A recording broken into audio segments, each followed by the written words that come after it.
बाद वो न्यूयॉर्क की कोलंबिया यूनिवर्सिटी में जाते हैं और कोलंबिया यूनिवर्सिटी से वो मास्टर्स करते हैं political science, history, sociology, economy और उसके बाद पीएचडी भी करते हैं।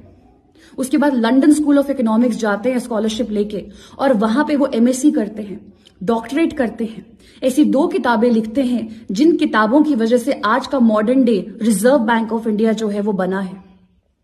उन किताबों का नाम था the problem of rupee and second was the evolution of provincial relations, provincial finances. इन 2 किताबों की वजह से आज modern day reserve bank of India जो है वो स्थापित किया गया है। आप देख लीजिए, ही इज अ जीनियस। वो एक एमिनेंट स्कॉलर थे, विमेन इमेंसिपेटर थे, पॉलिटिकल लीडर थे, रिफाइंड इकोनॉमिस्ट थे। लेकिन सबसे ज्यादा जरूरी बात है कि उनका जो ये अपनी कम्युनिटी के लिए एक सैक्रिफाइस था, उन्होंने सब कुछ दांव पे लगा दिया।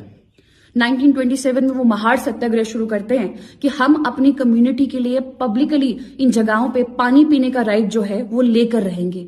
पूरी कम्युनिटी को उन्होंने मोबिलाइज किया। आज भी जो जय भीम के नारे लगते हैं वो बाबा साहेब की ही देन है। दलित औरतों को पूरी तरीके से तमीज से साड़ी पहनने का जो अधिकार है वो भी बाबा साहेब ने ही दिलाया है। आप सब जानते हैं कि सेपरेट इलेक्टोरेट की डिमांड जो है वो बाबा साहेब ने उस वक्त की अपनी कम्युनिटी के राइट्स को प्रोटेक्ट करने के लिए।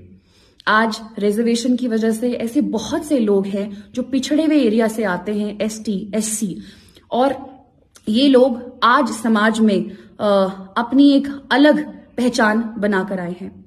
मुझे ये कहने में कोई शर्म नहीं आती, मैं शेड्यूल्ड ट्राइब हूं और मेरे पूर्वज जिस परिस्थिति में भरमौर में रहे हैं उस परिस्थितियों में जो रिजर्वेशन का सहारा मिला है, उस रिजर्वेशन के सहारे की वजह से ये लोग कांगड़ा आ पाए और मेरे पिताजी को पढ़ाया।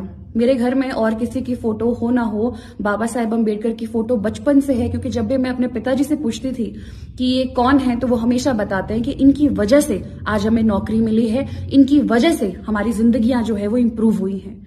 तो मैं धन्यवाद करती हूँ बाबा साहेब का, उनकी इस कन्विक्शन का, जो हमारे कॉन्स्टिट्यूशन के निर्माता है।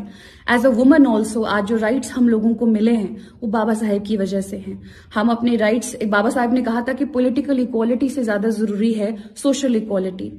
तो आज बाबा साहेब की पुण्यतिथि पे हम सबको उनको याद करना चाहिए, फ्यूचर जनरेशन्स को उनके मैसेज को देना चाहिए कि अगर आपके साथ अन्याय हो तो आप एकजुट होके उसका मुकाबला कर सकते हैं। धन्यवाद।